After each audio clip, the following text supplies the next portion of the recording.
अस्सलामुअलैकुम। मैं हूं हाफिज़ और आज हम लर्न विद हाफिज़ में developing C plus plus game database part 2 करेंगे। इस पार्ट में हम बेसिकली एंटी डिलीशन सिस्टम बनाएंगे। तो चलें शुरू करते हैं। बिस्मिल्लाहिर्रहमानिर्रहीम। इस वीडियो में हम शिफ्टिंग का कॉन्सेप्ट देखेंगे। पॉपुलेशन वेरिएबल जो हमने पिछली स्लाइड में इस्तेमाल किया था उसका डिलीशन में रोल देखेंगे और वाइल ट्रू लूप देखेंगे कि कैसे हम वाइल ट्रू लूप को इस्तेमाल कर सकते हैं कि हम मल्टीपल एंट्रीज डिलीट कर सकें। अच्छा, ये हमारा कॉन्सेप्ट मैप है। इसमें बेसिकली हम यूज़र से इनपुट लेंगे। जो इनपुट देंगे वो हम बेसिकली आईडी में लूप के ज़रिए सर्च करेंगे। ये ऊपर लूप चल रही है, यहाँ पे मेरा कर्सर है, तो यहाँ से जहाँ पे भी हमें वो वैल्यू मिल जाएगी, जैसे 2 हमें आईडी में मिल गई है, वहाँ से हम लोगों ने इसके इंडेक्स को जो अरे का है वो से मार्क कर दिया। इसके बाद हम इन सारी अरेज को मार्क कर लेंगे जो बाकी सारी वैल्यूज़ है उसी इंडेक्स की। उस इंडेक्स को यूज़ करते हुए हम इन सारे की नेक्स्ट वैल्यूज़ को रिप्लेस करेंगे इसके साथ और लूप चलती रहेगी। नेक्स्ट लूप पे नेक्स्ट के साथ सारा होगा, उसके बाद उससे अगली पे जहाँ या जहाँ यहाँ तक कि पॉपुलेशन तक हम पहुँचे, बल्कि पॉपुलेशन -1 तक हम इसलिए पहुँचे क्योंकि लास्ट वाली स्लाइड से अगली स्लाइड में बड़ी ही गार्बेज वैल्यू, उससे पीछे शिफ्टिंग करने का फ़ायदा ही नहीं है। शिफ्टिंग लूप ख़त्म हो जाएगी यहाँ तक और पॉपुलेशन -1 ही हमें चाहिए। तो आओ इसे मिलके बनाना शुरू करते हैं। तो बिस्मिल्लाहिर्रहमानिर्रहीम।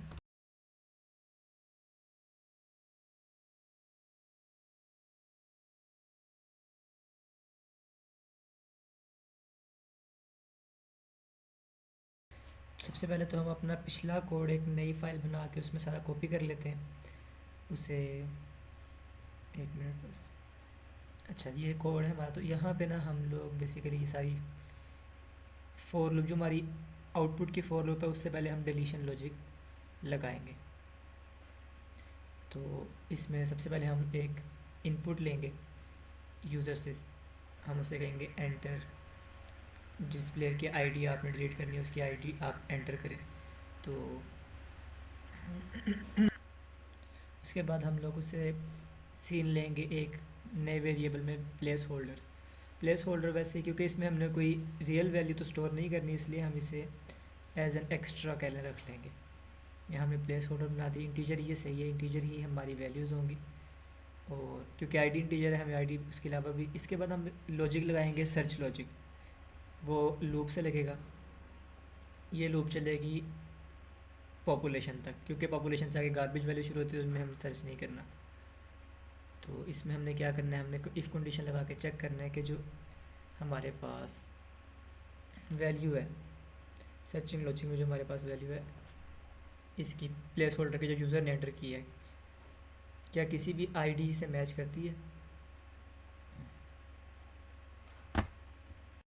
अगर तो वो आईडी से मैच करती है तो उसे हम लोग आई यानी कि इंडेक्स दे देंगे। इंडेक्स होता है कि उसका ऑफसेट।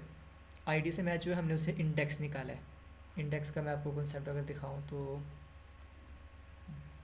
तो ये जो इस ग्राफ में ऊपर फर्स्ट वाला कॉलम है वो इंडेक्स है, 0 से शुरू हो रहा है, आईडी 1 से शुरू हो रही है।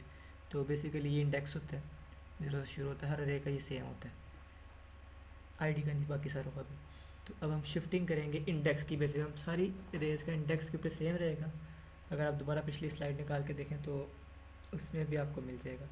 हम करेंगे पॉपुलेशन -1 इसलिए क्योंकि अभी हमने बात की थी कि हमें आखिरी वाली रो का इंडेक्स मालूम करने की ज़रूरत ही नहीं है, शिफ्टिंग की ज़रूरत ही नहीं, क्योंकि वो ऑलरेडी वो गार्बेज वैल्यू कॉपी कर लेगी। तो हमें पॉपुलेशन -1 तक ही चेक करना चाहिए, उससे लेस देन चेक करना है बस।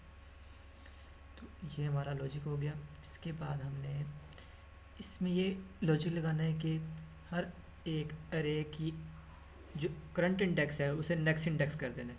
इससे क्या होगा, जैसे कि इसका करंट इंडेक्स था 3, उसे आपने वैल्यू दे दी 4 जब आएगा उसे आप दे देंगे वैल्यू 5 की, जो 5 आएगा उसे आप वैल्यू दे देंगे 6 की। तो ये बड़ा सिंपल सा ईजी सा मेथड है अगर आपको पता चल जाए।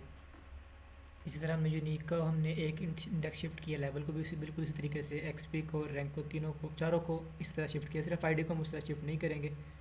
और उसके बाद हम लोग बाहर पॉपुलेशन को एक डिक्रीमेंट कर देंगे। उसकी वजह है क्योंकि हमारी लूप जो है वो पॉपुलेशन तक चलती है।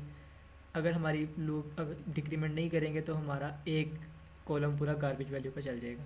इसके साथ हम टेस्ट करते हैं, देखते हैं क्या वैल्यूज़ आती है। तो बेसिकली ये क्या, हम यहाँ पे वो हमारे से एंट्री पूछेगा क्या आपने आईडी एंटर करनी है, हम 2 एंटर करते हैं। तो आप देखो ऊपर वाली से कंपेयर करो तो ऊपर में 1008 था, नीचे 2 पोजीशन पे 1001 है, बाकी सारी वैल्यू जो ऊपर शिफ्ट हो गई, उससे निचला भी ऊपर शिफ्ट हो गया, 3 पोजीशन वाला 4th वाली पोजीशन भी ऊपर शिफ्ट हो गई है। तो अब हम एक काम करते हैं जो काफ़ी हेल्पफुल होगा, वो है कि इस सारे को रिपीट करते हैं। इसके लिए हमें क्या करना पड़ेगा, इस सारे के सारे लॉजिक को हमें वाइल लूप में डालना पड़ेगा। उससे क्या होगा, हम बार बार मल्टीपल टाइम्स एंट्रीज डिलीट कर सकेंगे। तो ये while true very easy loop है, ये चलती रहेगी हमेशा। बस आपको इसमें एक लॉजिक लगाना है कि इसमें ब्रेक आना चाहिए किसी जगह, नहीं तो ये इनफाइनाइट लूप बन जाएगी। कोई भी कंडीशन लगाएं, इसे ब्रेक कर दें। तो हम यहाँ पूरा कोड उठाते हैं, अपना जो भी लिखा है वो उसे इसके अंदर पेस्ट कर देते हैं। इसे इंडेंट कर दें थोड़ा सा। तो यहाँ से ये है कि हम चाहते हैं कि हम यूज़र से पूछ लें एक दफ़ा कि भाई तुमने अब और एंट्रियाँ डालनी है कि नहीं। मेरा ख्याल है आखिर पे पूछा जाए, हाँ आखिर पे पूछा जाए। तो यहाँ से हम लोग उससे पूछते हैं कि भाई आपने और लोगों को निकालना है कि भाई अगर आप, क्योंकि हमारे पास PH इंटीजर है, हम यहाँ पे 1 इनपुट ले लेते हैं।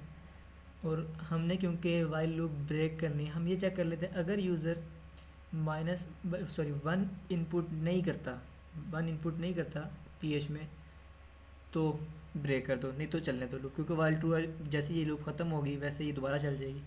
तो इसे अगर ये 1 पुट कर देता है, -1 पुट कर देता है, तो इसे ब्रेक कर दो, इसे लूप को ख़त्म कर दो, नहीं तो ये लूप चलती रहेगी। तो बस कहने का अंदाज़ है। आप यहाँ पे कंटिन्यू लगा के भी कर सकते हो। तो हम चेक करते हैं ज़रा वैल्यूज़। हमने पहले डिलीट किया 2 को, वो पूछ रहा है भाई आप एक और प्लेयर को डिलीट करना चाहते हैं, मैंने कहा जी 1 है, उसने एक और प्लेयर का पूछा, फिर मैंने कहा एक और प्लेयर को डिलीट करना चाहते हैं, मैंने कहा 1, फिर 0। अब मैंने 1 जब एंटर नहीं किया, 0 एंटर किया, तो वो मेरी कंडीशन ब्रेक हो गई, 2 प्लेयर्स डिलीट हो गए। अब हम एक और काम करते हैं कि इसकी वैलिडेशन करते हैं।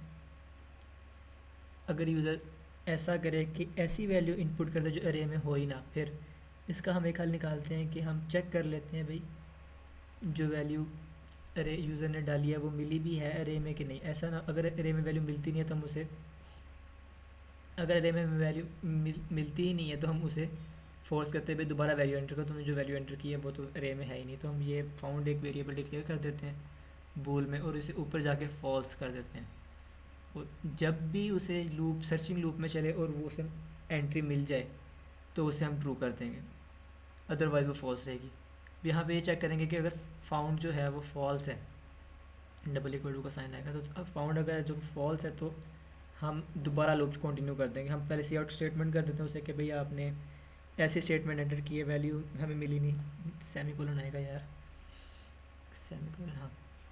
तो ये बेसिकली कोटेशन मार्क्स होते हैं, कोटेशन मार्क्स आएंगे तो यार आपकी वैल्यू हमें नहीं मिली, दोबारा ट्राई करो, वरना फिर हम लोग इस लूप को कंटिन्यू करने का मतलब ये होता है कि आप लूप दोबारा चल जाएगी, वाइल लूप दोबारा शुरू चल जाएगी, जो इफ़ के बाहर डायरेक्ट लूप है ना वो चल जाती है। तो अगर ये वैल्यू नहीं मिलेगी, गलत वैल्यू एंटर होगी तो ये नहीं चलेगी लूप। अब मैंने -3 2 दफ़ा दबाया तो वो लूप ब्रेक होगी, क्योंकि मैंने 1 पे ब्रेक कर दिया, एक ही प्लेयर मैंने ब्रेक कर दिया। मुझे ना यहाँ पे ट्रू भी लगाना चाहिए था, कि नहीं यहाँ पे नहीं ट्रू लगना चाहिए, बल्कि इसकी वजह है वैल्यू कभी चेंज ही नहीं होगी अगर ये फॉल्स ही रहे, क्योंकि लूप में जाते ही वैल्यू चेंज होनी है ना, लूप में गई नहीं तो फॉल्स ही रहेगी। तो बेसिकली इसको चेंज करने की ज़रूरत नहीं है इधर कुछ भी लिखने की। हाँ अलबत्ता हमें ये करना है कि इसके बाद जो हम दोबारा से इनपुट लेके देखते हैं, हमने पूछा कि उसने कहा प्लेयर कौन सा डिलीट करना, मैंने कहा 3। फिर उसने पूछा दोबारा प्लेयर, मैंने कहा जी मैं 3 को दोबारा डिलीट करता हूँ। 3 पोजीशन पे प्लेयर है लेकिन एग्जिस्ट भी करता है, ऐसा भी नहीं एग्जिस्ट ना करता। अब एग्जिस्ट क्या नहीं करता, मैं आउट ऑफ रेंज जाके पूछ लूँ, मसलन के -1 पूछ लूँ, या अगर मैक्सिमम पॉपुलेशन साइज़ है 3 इस वक्त रहेगा, कम होता जा रहा है ना, और मैं पूछ लूँ 9, तब भी नहीं चलेगी। अब ये देखो उसने कह दिया value not found, try again the ID of player you wish. हालांकि मैंने तीन दफ़ा एंटर किया, इतनी दफ़ा एंटर कर दिया मैंने कि वो जितनी भी आगे वैल्यू थी सारी डिलीट हो चुकी हैं। अब सिर्फ एक ही वैल्यू बची है, वो 1 एक दफ़ा डिलीट करने से यही नतीजा बचा है। तो ये हमारा लॉजिक काम कर रहा है। तो इसी के साथ हम अपना लेक्चर कंक्लूड कर, ये वाली वीडियो कंक्लूड करते हैं। उम्मीद है आपको समझ आई होगी। बहुत शुक्रिया। अस्सलाम वालेकुम।